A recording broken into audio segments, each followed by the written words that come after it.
Card, pan card, ration card എന്നിവ ഇനി മുതൽ പൗരത്വത്തിന്റെ നിർണായക തെളിവുകളായി കണക്കാക്കില്ലെന്ന് സർക്കാർ. ഈ രേഖകൾ ഭരണപരവും ക്ഷേമപരവുമായ ആവശ്യങ്ങൾ നിറവേറ്റുന്നുണ്ടെങ്കിലും ഇന്ത്യൻ പൗരത്വത്തിന് അവ കൃത്യമായ തെളിവുകളായി നിലകൊള്ളുന്നില്ല. ഇതിനായി പ്രധാനമായും വേണ്ടത് ജനന സർട്ടിഫിക്കറ്റുകളും താമസ സർട്ടിഫിക്കറ്റുകളും മാത്രമാണെന്നും കേന്ദ്രം.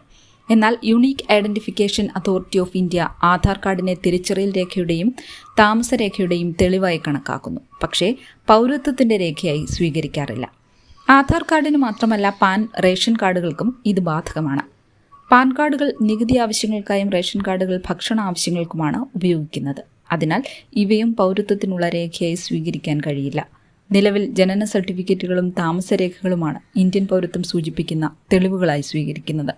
സർക്കാർ ജോലി, പാസ്പോർട്ട് നൽകൽ, കോടതി ആവശ്യങ്ങൾ തുടങ്ങി പൗരത്വ തെളിവ് നിർബന്ധമാക്കുന്ന സാഹചര്യങ്ങളിൽ ജനന സർട്ടിഫിക്കറ്റുകളും താമസ സർട്ടിഫിക്കറ്റുകളും കൈവശം വയ്ക്കേണ്ടതിൻ്റെ ആവശ്യകതയും ഈ പുതിയ നിയമം എടുത്തു കാണിക്കുന്നു.